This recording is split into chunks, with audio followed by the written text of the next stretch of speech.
Bismillahirrahmanirrahim. Assalamualaikum warahmatullahi wabarakatuh.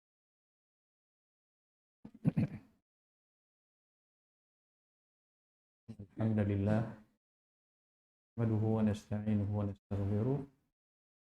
Na'udzu billahi min shururi anfusina wa sayyiati a'malina. May yahdihillahu fala mudilla lahu wa may yudlil fala hadiya lahu. Asyhadu an la ilaha illallah wahdahu la syarika lah. Asyhadu anna Muhammadan abduhu wa rasuluh. Allahumma salli wa sallim ala nabiyyina Muhammadin wa ala alihi wa sahbihi ajma'in, amma ba'd. Ikhwan, akhwat sekalian, rahimakumullah.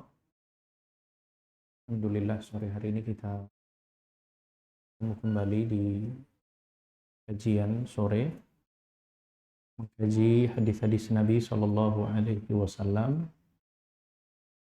yang tercantum di dalam kitab Riyadhus Shalihin karya Al-Imam An-Nawawi rahimahullahu ta'ala. Kita masuk hadis yang ke-7.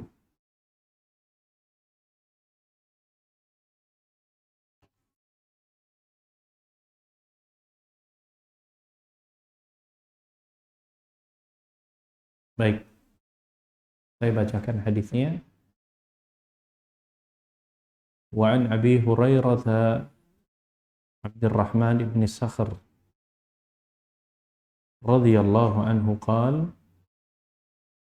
qala Rasulullah sallallahu alaihi wasallam inna Allah la yanzuru ila ajsamikum wala ila suwarikum walakin yanzuru ila qulubikum. Rawahu Muslim. Dari Abu Hurairah Abdurrahman bin Sakhr radhiyallahu anhu, Allah meridainya, qala, berkata, qala Rasulullah sallallahu alaihi wasallam, Rasulullah sallallahu alaihi wasallam bersabda, innallaha la yanzuru ila ajsamikum.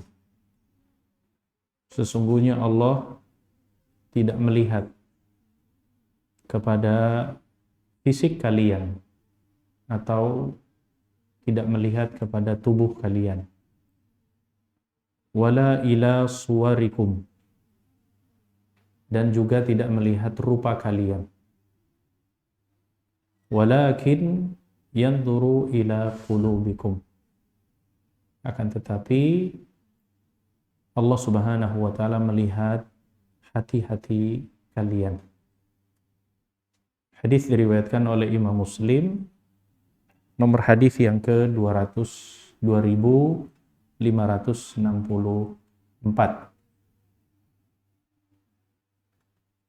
Di dalam riwayat yang lain dari jalur yang sama dari Abu Hurairah radhiyallahu an, bahwa qala Rasulullah sallallahu alaihi wasallam innallaha la yanzuru ila suwarikum wa amwalikum.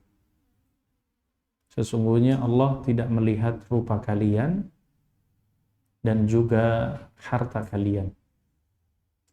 Walakin yanzuru ila qulubikum wa a'malikum. Akan tetapi Allah melihat hati kalian dan amal-amal kalian. Hadis diriwayatkan oleh Imam Muslim dengan lafaz sedikit tambahan dalam riwayat atau dalam jalur hadis yang sama. Ikhwan akhwat sekalian yang dimuliakan oleh Allah Subhanahu wa taala, hadis ini adalah dari sekian hadis yang sudah kita bahas, atau beberapa hadis yang membahas tentang pentingnya yang namanya memperhatikan urusan hati, atau bahkan para ulama menyebutkan perhatian terhadap perkara atau urusan-urusan hati itu jauh lebih penting dibandingkan dengan perkara dalam urusan-urusan yang nampak atau dalam urusan-urusan fisik maupun ya rupa atau kemudian bentuk tubuh dan semisalnya. Karena apa? Karena yang menjadi sebuah bagian atau yang menjadikan sebuah amalan menjadi amalan tersebut, apakah amalan yang berkualitas atau bukan amalan yang berkualitas, itu bukan dilihat dari sisi yang nampaknya. Akan tetapi Allah Subhanahu wa Ta'ala yang akan dinilai adalah urusan-urusan hatinya. Kenapa? Karena urusan hati ini punya hubungan sangat erat dengan kualitas sebuah amalan. Berangkat dari hati yang bersih, berangkat dari tujuan atau niat yang lurus, maka akan menghasilkan sebuah amalan yang memiliki kualitas yang besar. Sebaliknya, kalau kemudian sebuah hati tujuan-tujuannya sudah bermasalah, walaupun kemudian menghasilkan sebuah amalan yang baik, maka amalan tersebut bisa menjadi sesuatu amalan yang tidak berkualitas di sisi Allah Subhanahu wa Ta'ala. Karena Allah Subhanahu wa Ta'ala Maha mengetahui dari apa yang kita kerjakan. Allah mengetahui dari niat-niat yang kita niatkan. Bahkan sebelum kita melakukan sebuah amalan, Allah Subhanahu wa Ta'ala sudah mengetahui terlebih dahulu. Dan ini menunjukkan bahwasanya urusan hati itu jauh lebih penting diperhatikan dibandingkan dengan urusan-urusan fisik atau urusan-urusan tubuh. Maka ini merupakan salah satu di antara hadis yang mengingatkan kepada kita semua bahwa nanti di akhirat Allah Subhanahu wa Ta'ala tidak akan melihat kepada seseorang itu dari rupanya, dari fisik tubuhnya. Bahkan dalam hadis yang disebutkan yang kedua tadi, wa amwalikum, dan juga tidak akan memperhatikan harta. Walakin yanzuru ila qulubikum, akan tetapi Allah akan, yang dilihat oleh Allah adalah hati-hati kalian. Dalam riwayat yang lainnya, walakin yanzuru ila qulubikum wa a'malikum, dan amal-amal kalian. Sebagaimana yang dijelaskan di awal, karena memang urusan hati dengan amal ini punya pengaruh yang sangat luar biasa. Besarnya, berkualitasnya sebuah amal itu, maka bergantung kepada startnya, kepada urusan hatinya. Sebaliknya, menjadikan sebuah amal yang tidak berkualitas pasti berangkat dari hatinya. Maka kita diingatkan oleh hadis ini oleh Nabi SAW pentingnya untuk senantiasa selalu memperhatikan hati-hati kita semua. Selalu memperhatikan niat dan tujuan yang kita akan lakukan. Karena inilah yang akan disaksikan, karena inilah yang akan dinilai oleh Allah Subhanahu wa Ta'ala. Oleh sebab itu, makanya Allah Subhanahu wa Ta'ala menyebutkan dalam sebuah ayat bahwa ada hari di mana tidak akan bermanfaat lagi. Yauma la yanfa'u malun wala banun. Tidak akan lagi bermanfaat yang namanya harta dengan anak-anak. Illa man atallah biqalbin salim, kecuali orang yang datang kepada Allah dengan hati yang selamat. Hati yang selamat salah satunya adalah hati yang selamat dari penyakit-penyakit hati. Hati yang selamat adalah hati yang terbebas dari semua penyakit yang bisa merusak hati. Hati yang selamat adalah hati yang senantiasa memiliki hati-hati atau sifat yang disukai oleh Allah Subhanahu wa Ta'ala.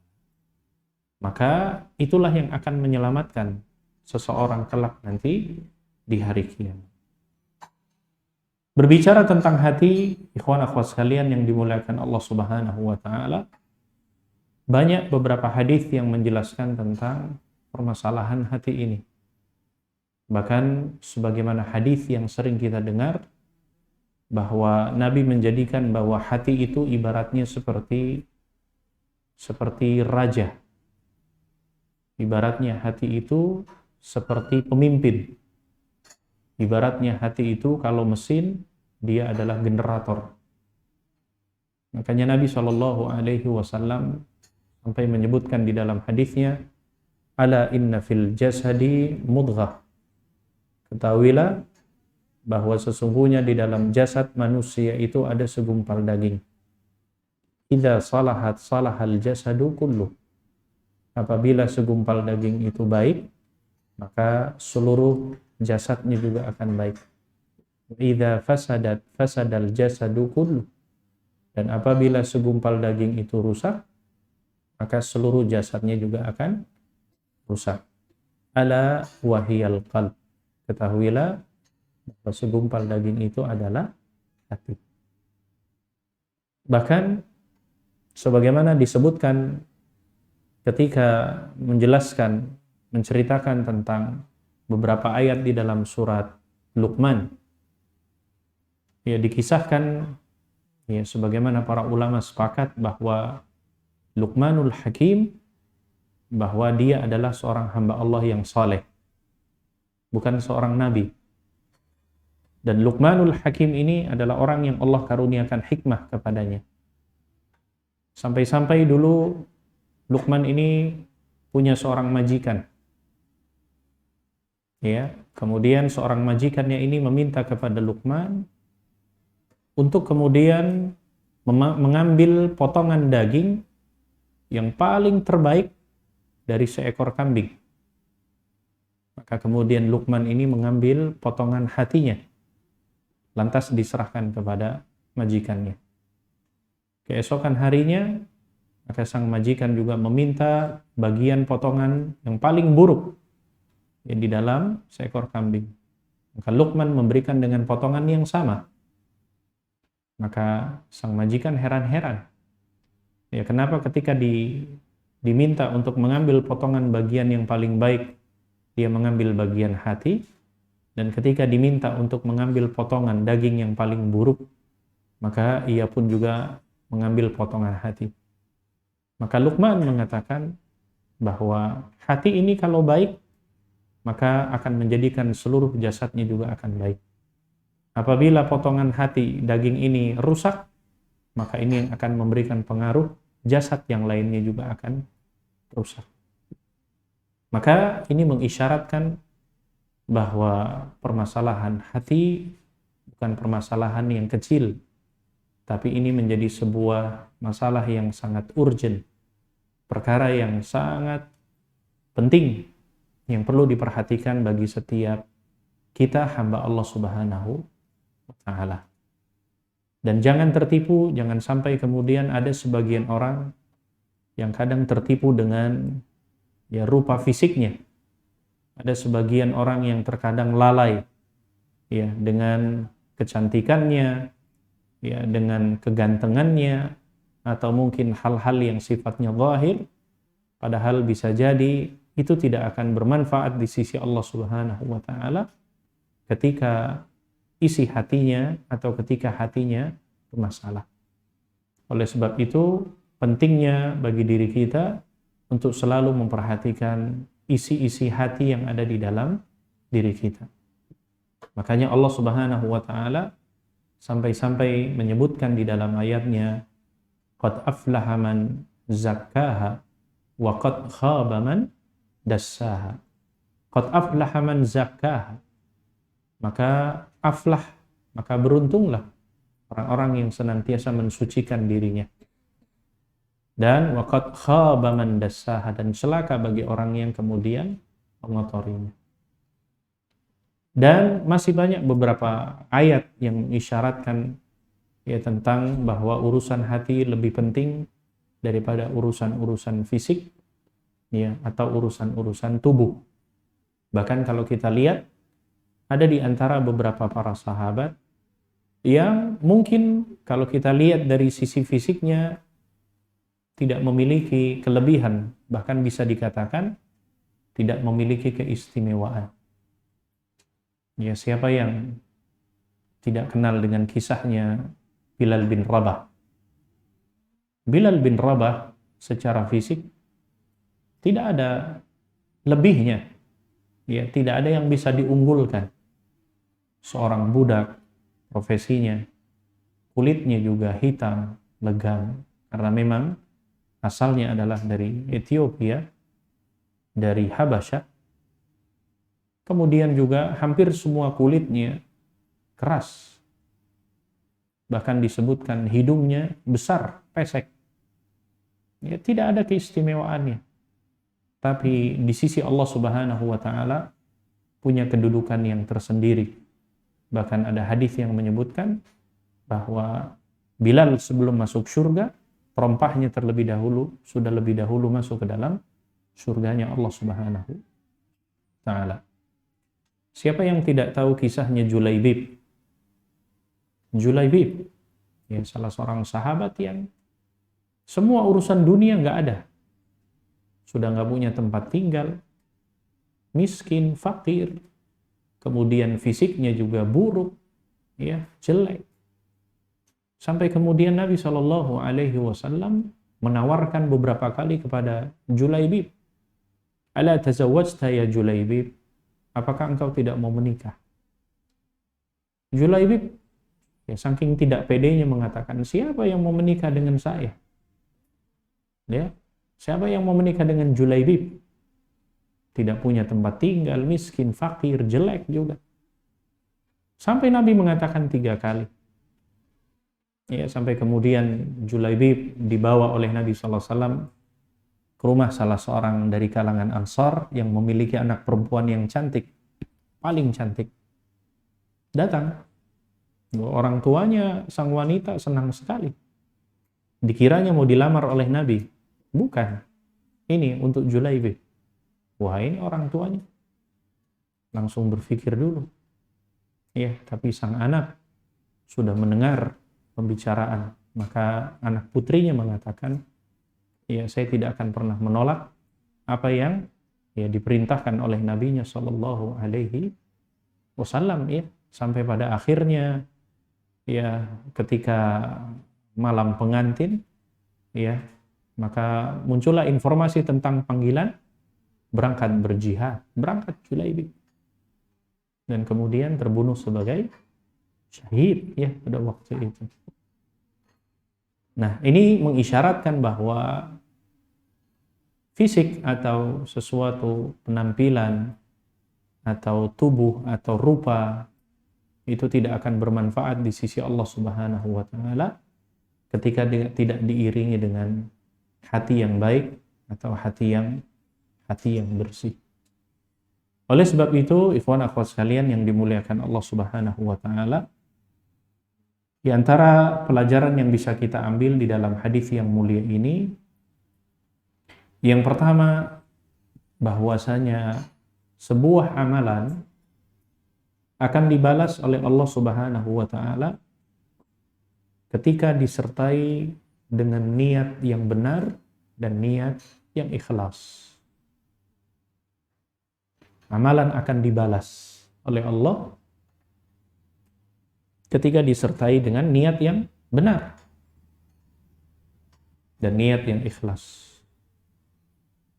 Makanya ada nanti di akhirat orang-orang yang kemudian mereka merasa bahwa amalannya sudah banyak, tapi ternyata justru amalan-amalannya menjadi sia-sia di sisi Allah Subhanahu wa taala karena salah satu di antara faktornya adalah bermasalah karena niatnya dan karena tujuannya. Sebagaimana Allah menyebutkan di awal surat Al-Ghasyiyah, "Hal ataka hadithul ghasyiyah wujuhu yawma idzin khashi'ah 'amilatun nasibah tasla naran hamiyah.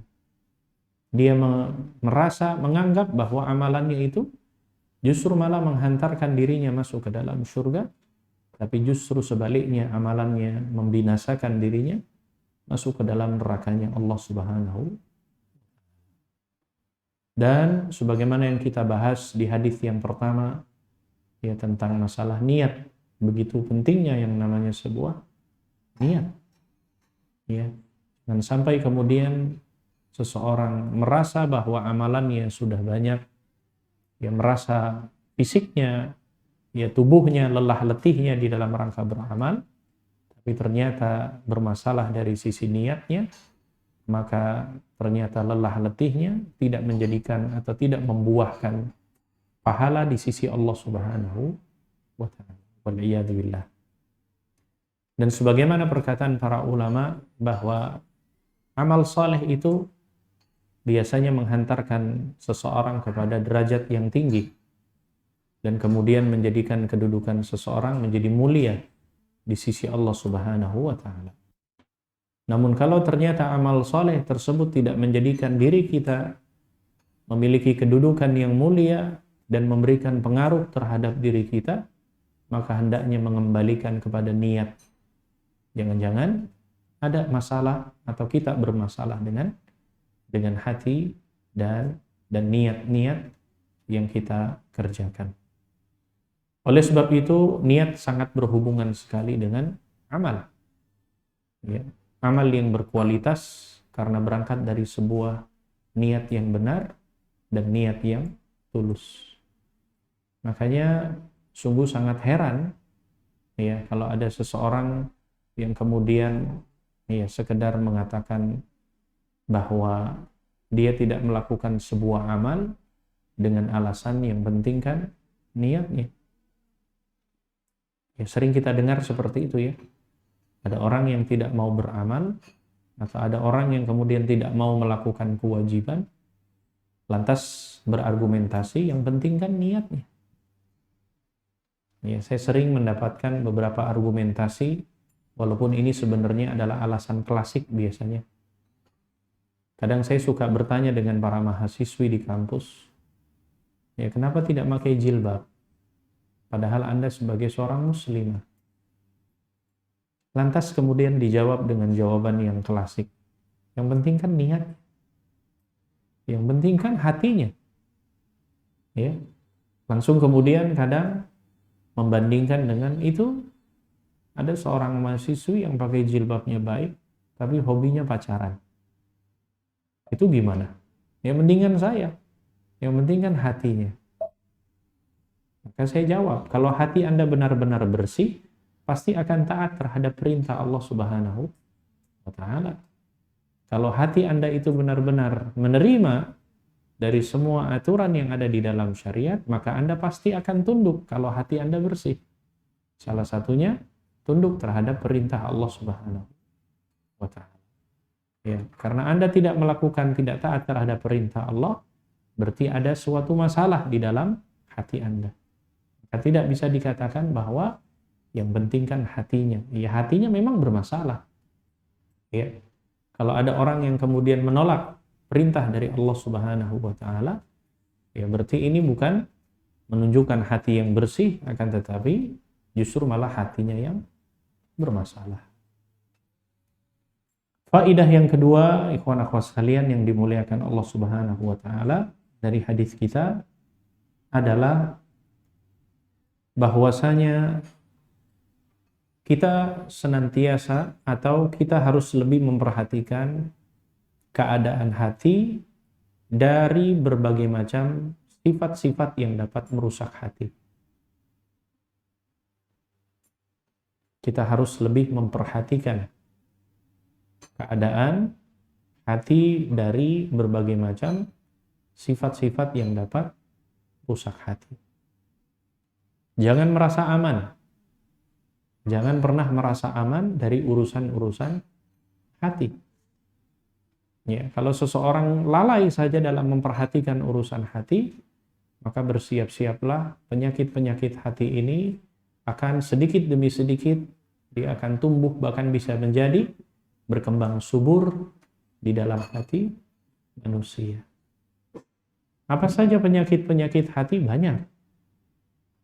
Ya, penyakit-penyakit hati, baik itu yang bisa merusak sebuah amalan, bahkan yang bisa mempengaruhi dari sisi karakteristik, ya, atau bahkan bukan hanya bisa berpengaruh amalan, bahkan bisa jadi menghapuskan sebuah amalan. Di antara sifat-sifat yang dapat mempengaruhi dari sisi karakteristik seseorang atau menghilangkan sifat-sifat terpuji seperti hasad. Ya, sifat hasad. Apa itu sifat hasad? Hasad itu sifat dengki. Ya, yang namanya dengki atau iri, dia tidak senang kalau melihat saudaranya itu mendapatkan kenikmatan. Sifat hasad itu dia menginginkan agar kenikmatan yang ada pada saudaranya itu hilang atau berpindah kepada dirinya. Itu namanya hasad. Makanya Nabi SAW mewanti-wanti dengan sifat ini. Dan ini adalah salah satu penyakit hati. Salah satu di antara yang dapat merusak, bahkan bisa berpengaruh terhadap sifat seseorang. Ya, yang seharusnya ya, sifat seseorang adalah merasa senang ketika melihat saudaranya bahagia, bergembira, sebagaimana melihat kegembiraan yang ada pada diri saudaranya. Tapi karena hatinya bermasalah dengan sifat hasad, maka ketika melihat saudaranya senang, dia tidak suka. Ketika melihat saudaranya mendapatkan kenikmatan, lantas langsung kemudian dia merasa nggak nyaman. Dia merasa jengkel.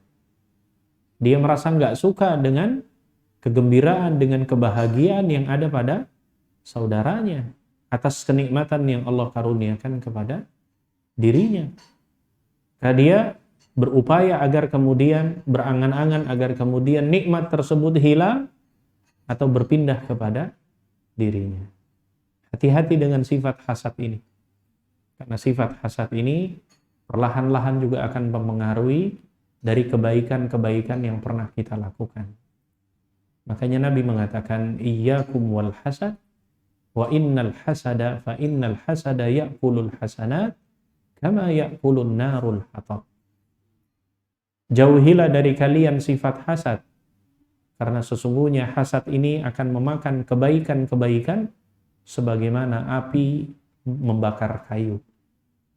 Ya, makanya orang yang hasad itu biasanya fisiknya mudah lelah. Orang yang hasad itu biasanya fisiknya mudah capek. Karena dia terus disibukkan dengan urusan orang lain. Ya, lihat orang lain senang, dia yang demam. Lihat saudaranya bahagia, dia yang justru malah sakit. Ya. Lihat saudaranya bergembira, justru malah dia yang panas dingin dan lain sebagainya. Nah, ini hasad yang demikian. Padahal harusnya kegembiraan yang dirasakan oleh saudara kita, kita pun seharusnya merasakan kegembiraan yang sama. Ya, tidak perlu hasad. Karena masing-masing Allah Subhanahu wa taala telah menetapkan bagiannya. Ya, telah memberikan bagiannya. Bisa jadi mungkin pada saat sekarang itu bagian saudaranya. Mungkin Allah karuniakan kepada kita dalam bentuk yang lain. Ya, tidak perlu iri. Ya, tidak perlu dengki dengan kenikmatan yang Allah karuniakan kepada saudara kita. Adapun kata Nabi Shallallahu Alaihi Wasallam, walaupun ada hasad yang dibolehkan, sebagaimana disebutkan di dalam hadisnya, la hasada illa bithnatain. Tidak boleh seseorang hasad kecuali dua keadaan. Yang pertama, seseorang yang Allah karuniakan ilmu. Sebagian riwayat menyebutkan Allah karuniakan Al-Quran. Dan kemudian dia baca malam dan siang hari. Kemudian yang kedua, seseorang yang Allah karuniakan harta. Ya, kemudian dia bersedekah malam dan siang hari dengan hartanya. Boleh kita iri. iri dengan teman kita, kenapa bacaan Al-Qur'annya lebih baik daripada saya? Ya, iri kenapa saudara saya ini lebih banyak hafalannya padahal sama usianya. Ya, kenapa kemudian dia bisa cepat hafal? Kenapa saya nggak bisa? Maka boleh iri yang seperti itu. Atau iri kepada saudaranya mungkin yang Allah karuniakan harta, tapi dia dermawan. Dia bantu, dia menyedekahkannya. Dia berharap saya juga ingin seperti demikian agar bisa seperti itu. Maka ini hasad yang dibolehkan kata Nabi Shallallahu Alaihi Wasallam. Adapun yang lainnya tidak boleh. Di antara penyakit hati yang selanjutnya yaitu penyakit ghurur ya. Ya, penyakit ghurur atau istilahnya maghrur. Yaitu ya merasa bangga dengan dirinya sendiri, merasa bangga dengan amalan-amalan yang dikerjakannya. Ya, biasanya orang yang ghurur ini orang yang merasa amalannya paling baik, merasa dirinya paling yang terbaik dari yang lainnya. Ya, merasa paling hebat.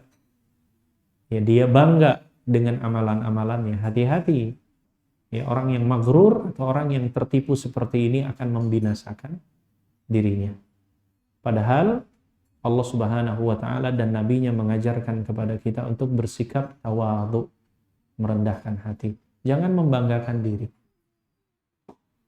Di antara sifat hati yang lainnya yang dapat merusak amalan adalah sifat takabbur, al-kibr, ya, sifat sombong. Ini juga termasuk di antara amalan-amalan rusak atau penyakit-penyakit hati. Ya, bahkan al-kibr, kesombongan ini adalah salah satu sifat warisan dari iblis dengan antek-anteknya. Salah satu ketika Allah ceritakan alasan kenapa iblis ketika diperintahkan oleh Allah untuk sujud kepada Adam tidak mau, maka dalam ayatnya dikatakan aba wastakbar, enggan dan sombong. Ya, sampai dikatakan bahwa dirinya diciptakan dari api, ya, khalaqani min nari wa khalaqahu min tini wa khalaqani min nar. Ya, Allah ciptakan Adam dari tanah, sedangkan saya, kata iblis, diciptakan dari api. Ya, merasa dari komposisi yang paling kuat, bahan yang paling kuat, maka dia enggan. Maka muncullah kesombongan. Sehingga tidak mau sujud kepada atau tunduk kepada Adam. Hati-hati dengan al-kibr, kesombongan. Ya, karena ini merupakan ya, warisannya iblis ini. Makanya Nabi Shallallahu Alaihi Wasallam menyebutkan di dalam hadisnya, la yadkhulul jannata man kana fi qalbihi mithqala dzarratin min kibr. Tidak akan masuk surga seseorang yang ada di dalam hatinya sebesar dzarrah dari kesombongan. Ya, kalau saja sebesar dzarrah saja menghalangi seseorang masuk ke dalam surganya, bagaimana lebih dari itu?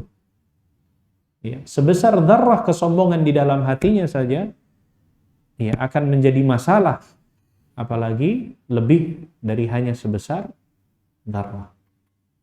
Ketika Nabi mengatakan hadis ini, maka sahabat bertanya, ya Rasulullah, innar rajula yuhibbu an yakuna na'luhu hasanan, thawbuhu hasanan wa na'luhu hasanatan.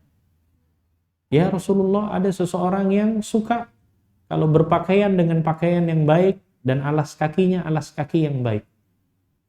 Maksudnya, apakah yang demikian termasuk bagian dari kesombongan? Maka Nabi SAW mengatakan, qala innallaha jamilun yuhibbul jamal. Sesungguhnya Allah itu maha indah dan menyukai keindahan.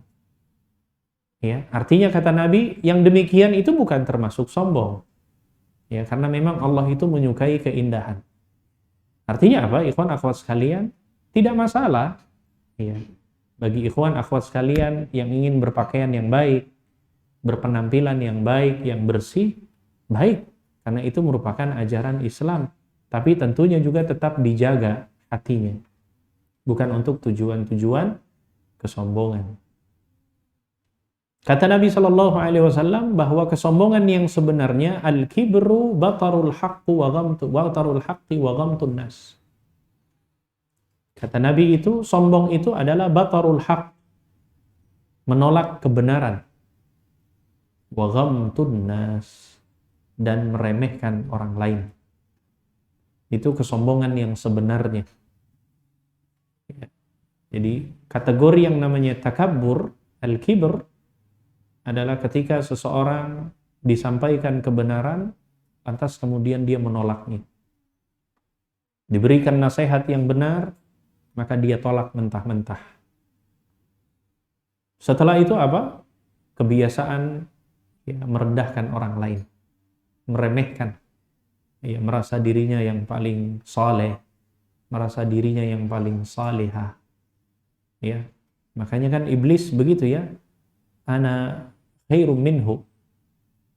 Jangan sampai kemudian ikhwan akhwat sekalian muncul dari lisan kalian mengatakan saya lebih baik dari Anda, saya lebih bagus dari Anda, saya lebih saleh dari Anda, saya lebih salihah dari Anda. Hati-hati, itu perkataannya iblis yang seperti itu.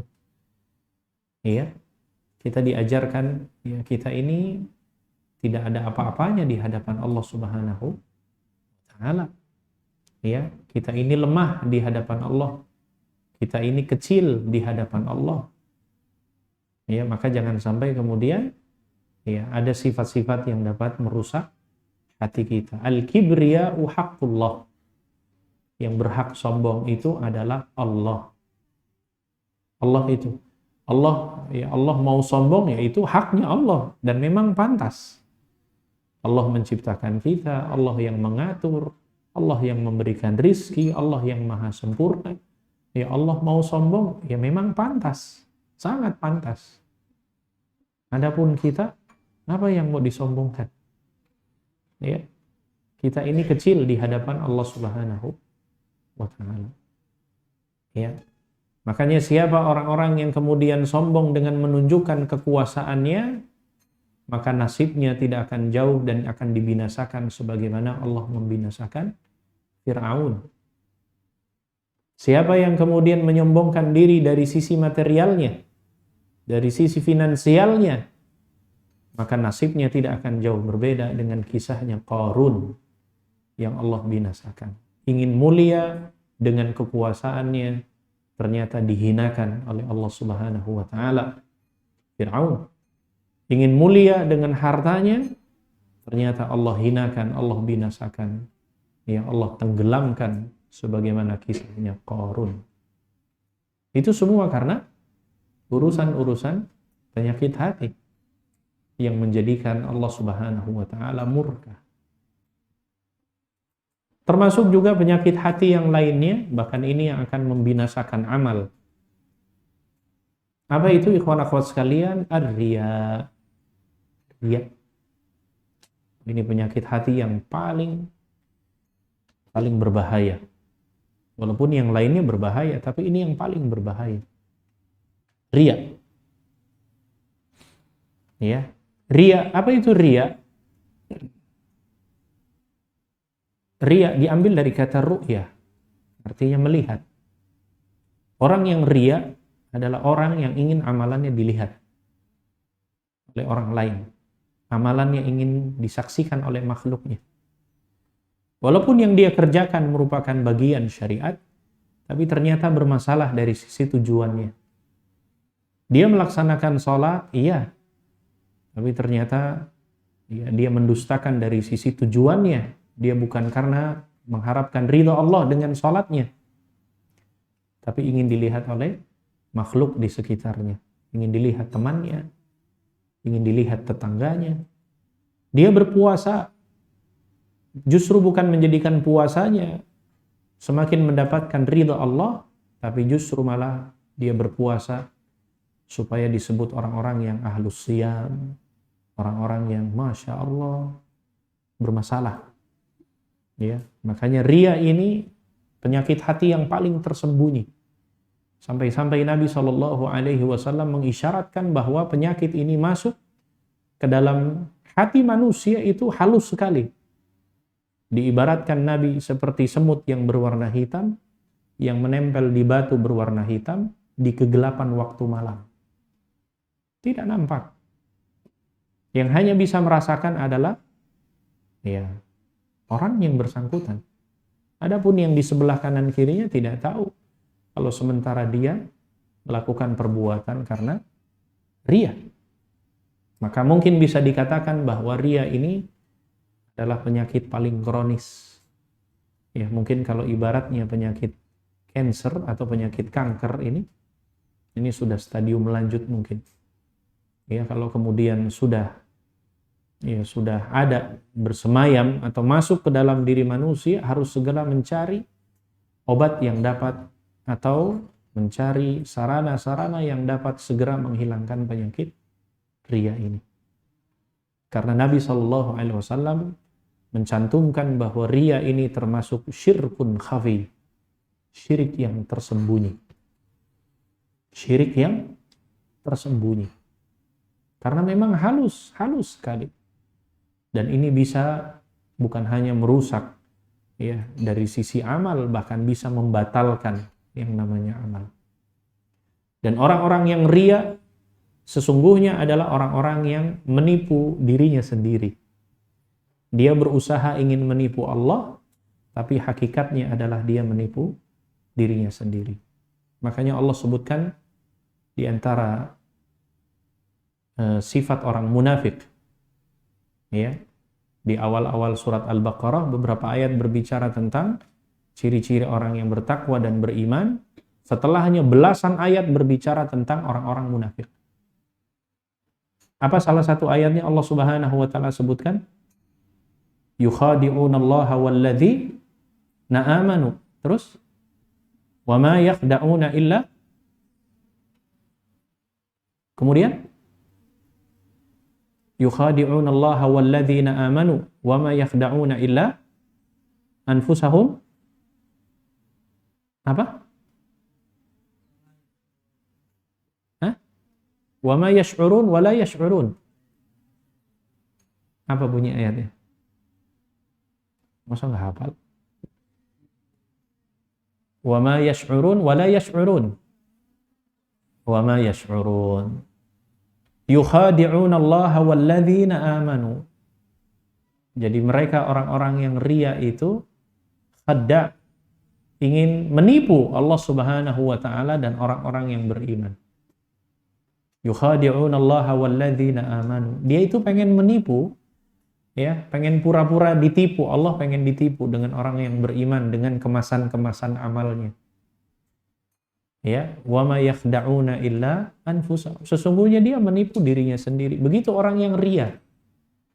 Ya, dia pengen tipu ini ya orang-orang di sekitarnya dengan amalan-amalannya, padahal sebenarnya rusak. Dia pengen amalannya untuk ya dilihat oleh orang-orang, tujuannya untuk ya supaya disaksikan amalannya. Padahal dia menipu dirinya sendiri, sedangkan dia tidak merasakannya. Ya, itu kata Allah Subhanahu wa taala.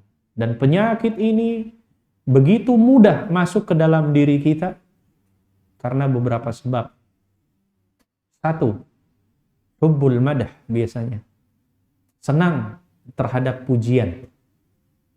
Ya, orang kalau sudah senang dipuji, senang disanjung, nah ini gampang penyakit ini masuk. Yang kedua, faktor yang menjadikan penyakit ini mudah masuk ke dalam diri kita, ria ini, adalah menginginkan kedudukan di hati orang lain. Ya, pengen punya space di hati saudaranya. Ya, pengen punya ada bagian nama di hatinya. Pengen sekali ya, dia punya bagian di hatinya. Nah, biasanya penyakit ini cepat sekali dia ya masuk ke dalam diri kita. Yang ketiga, menghindar akan celaan. Ya, menghindar akan celaan. Ya, dia tidak mau, biasanya tidak mau aib, tidak mau tahu aibnya, tidak mau diketahui kekurangannya. Nah, ini biasanya gampang penyakit ini ya masuk ke dalam diri seseorang. Makanya dalam sebuah hadis dari sahabat yang mulia Abu Musa al-Ash'ari, ketika ditanya, ya, bagaimana agar kemudian saya terjauh, ya, atau terhindar dari penyakit riya ini, maka kemudian muncullah sebuah doa apa? Allahumma inni a'udzubika min an usyrika bika syai'an a'lamu wa nastaghfiruka bima la a'lam. Allahumma inni a'udzubika min an usyrika bika syai'an. Ya Allah, aku berlindung kepadamu dari segala sesuatu yang mempersekutukan dirimu yang aku, ya, Allahumma inni a'udzubika min an usyrika bika syai'an a'lamuhu. Ya, aku berlindung kepadamu dari mempersekutukanmu dari sesuatu yang aku ketahui. Wa nastaghfiruka wa astaghfiruka bima la a'lam. Dan aku memohon kepadamu dari segala sesuatu yang aku tidak ketahui. Ini salah satu doanya. Ya. Dan hati-hati yang namanya penyakit riya ini. Ya, karena ini juga salah satu di antara sifat ini dimiliki, ya, orang-orang munafik. Makanya Allah menyebutkan dalam ayat yang kita hafal bahwa di antara ciri orang munafik, alladzina hum an salatihim sahun, alladzina hum yura'un. Ya, pengen kalau kemudian salatnya itu dilihat, disaksikan. Nah, itu penyakit hati, ya, yang kemudian akan menjadikan masalah dari mulai efek yang sederhana sampai bisa penyakit hati yang dapat membatalkan amalan-amalan seseorang. Ya, maka pentingnya untuk senantiasa memperhatikan keadaan hati dari berbagai macam sifat-sifat yang buruk, ya, atau sifat-sifat yang tercela. Hindari segala sesuatu keadaan yang dapat menjadikan hati kita itu rusak. Makanya para ulama menyebutkan orang yang paling berbahagia adalah orang yang senantiasa selalu memperbaiki hatinya. Istilahnya disebut dengan salamatus sadr. Ya, dia selalu menyelamatkan semua isi-isi yang ada di dalam hatinya. Ya, nggak pernah pengen tahu urusan orang lain, tidak pernah iri dengan keadaan orang lain, menjaga amarahnya, ya, merasa ridha dari apa yang telah Allah karuniakan. Ini semua adalah yang akan menjaga hati-hati kita semua. Berbaik sangka, berhusnudzan, menjauhkan dari sifat berburuk sangka. Nyaman hati itu. Ya, tapi kalau kemudian dikit-dikit curiga, dikit-dikit nggak seneng, ya, dikit-dikit gelisah, ya, apalagi kemudian, ya, ikut mencampuri urusan-urusan saudaranya dan lain segala macam, ini yang terkadang hati kita disibukkan dengan hal-hal yang seperti itu, sehingga kemudian masuklah perlahan-lahan penyakit-penyakit hati tadi. Faidah yang ketiga, ikhwan akhwat sekalian rahimakumullah, memperbaiki hati lebih didahulukan daripada memperhatikan amalan-amalan lahiriah. Memperbaiki hati lebih didahulukan daripada memperhatikan amalan-amalan lahiriah. Dan di antara yang perlu diperbaiki urusan hati adalah dalam masalah-masalah keyakinan. Ya, karena hati ini hubungannya erat dengan yakin, ya.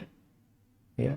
Atau kalau dalam salah satu bidang yang ada di dalam syariat kita dalam urusan akidah. Karena akidah ini salah satu bentuk keyakinan, kan? Dan yakin itu urusan hati. Dan kalau sudah berbicara urusan yakin, pasti bahasanya nuansanya iman, keimanan. Makanya kita tahu bahwa di antara definisi sempurna dari iman, tasdiqun bil qalbi, pembenaran di dalam hati, keyakinan. Ya, kenapa ada seseorang yang begitu bersemangatnya di dalam rangka melakukan amal-amal saleh? Kenapa kita lihat orang yang begitu khusyuknya, begitu rasa takutnya kepada Allah, Karena kita lihat bahwa hatinya yakin betul bahwa kelak ada namanya hari kiamat. Dia yakin betul bahwa semua perbuatannya akan dibalas oleh Allah Subhanahu wa taala. Dia sangat yakin betul tentang akhirat.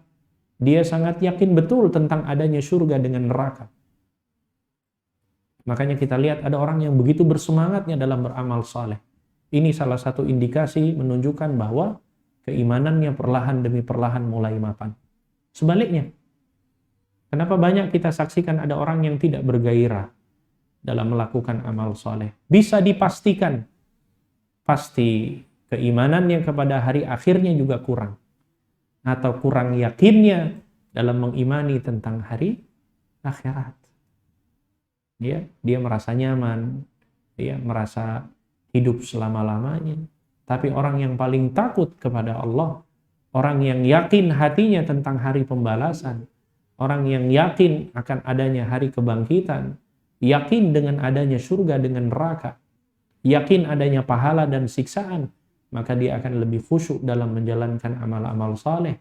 Dia akan bersemangat. Itulah yang disebut dengan yakin. Ini dalam masalah-masalah akidah. Ya, dalam masalah-masalah akidah. Mulai kemudian dia tingkatkan kembali rasa tawakalnya kepada Allah. Urusan hati. Mulai dia tingkatkan kembali nilai-nilai kesabaran di dalam dirinya. Ini masalah akidah. Dia mulai kemudian menerima takdir, ketetapan dari Allah Subhanahu wa taala. Ini masalah hati, keyakinan. Nah, ini yang kemudian senantiasa selalu kita perbaiki, lebih utama didahulukan daripada amalan-amalan lahiriah. Ya, kalau bahasa anak milenialnya, ya jangan kemudian sibuk dengan urusan casing saja. Ya, jangan sibuk dengan urusan ya casingnya saja, penampilan saja. Tapi yang harus diperhatikan adalah urusan hati. Karena itu yang lebih prioritas untuk dibenahi. Faidah yang keempat, yang terakhir, bahwa amalan seseorang bisa jadi nampak baik secara lahiriah, namun hatinya rusak.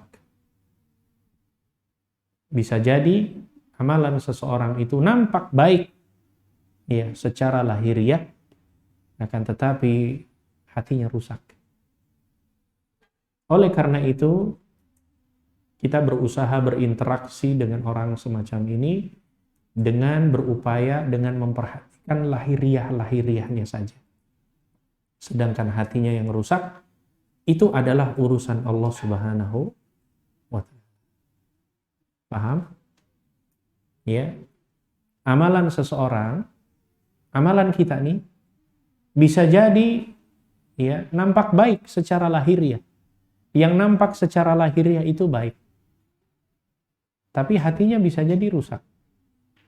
Maka tetap kita berinteraksi dengan seseorang semacam itu ya, karena kita menghukumi hanya bisa dari sisi yang nampak.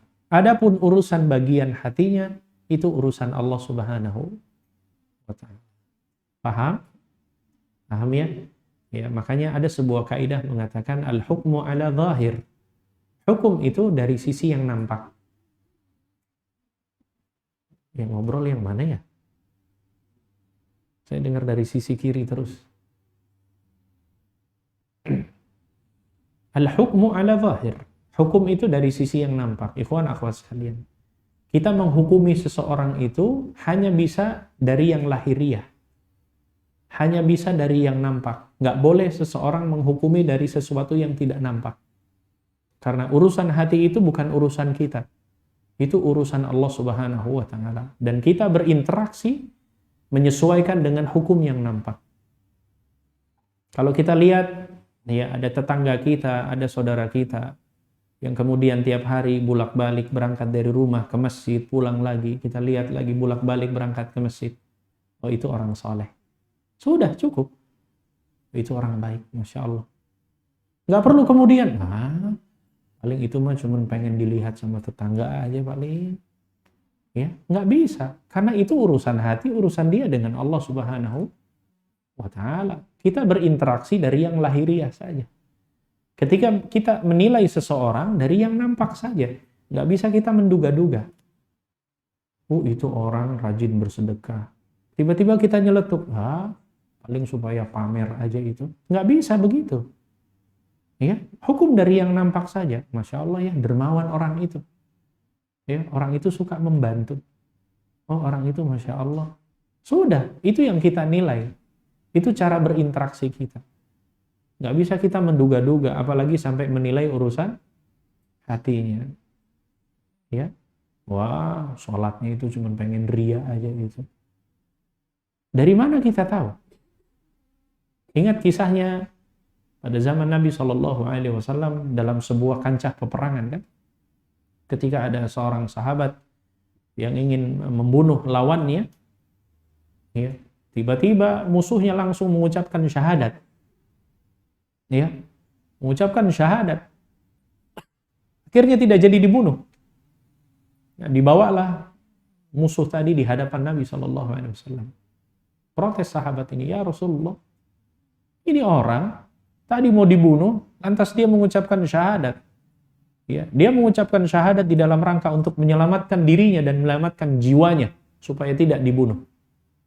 Nabi mengatakan, tidak, apakah engkau telah membedah dadanya dan tahu isi hatinya? Diam sahabat begitu kan.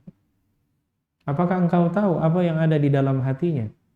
Ya, apakah engkau sudah membelah dadanya dan mengetahui apa yang ada di dalam isi hatinya? Hukum dari yang nampak. Berinteraksi dari hal-hal yang lahiriah. Ya, tidak boleh menilai sesuatu dari hal-hal yang tidak nampak. Apalagi sampai menduga-duga. Itulah muncul yang disebut dengan buruk sangka itu. Itu juga penyakit sebenarnya. Ya, kebiasaan curiga, kebiasaan dikit-dikit berburuk sangka, berpikiran negatif. Ya, makanya Nabi mengatakan iyyakum wadh-dhann fa inna dhanna akdzabul hadits. Jauhilah dari kalian berburuk sangka, karena buruk sangka itu adalah ya sedusta-dustanya perkataan. Saya kira demikian hadis kita di kesempatan sore hari ini, mudah-mudahan ada manfaatnya. Wallahu taala alam. Wassallallahu ala nabiyina Muhammad wa ala alihi wa sahbihi ajma'in. Wa akhiru da'wana alhamdulillahi rabbil alamin. Wallahu taala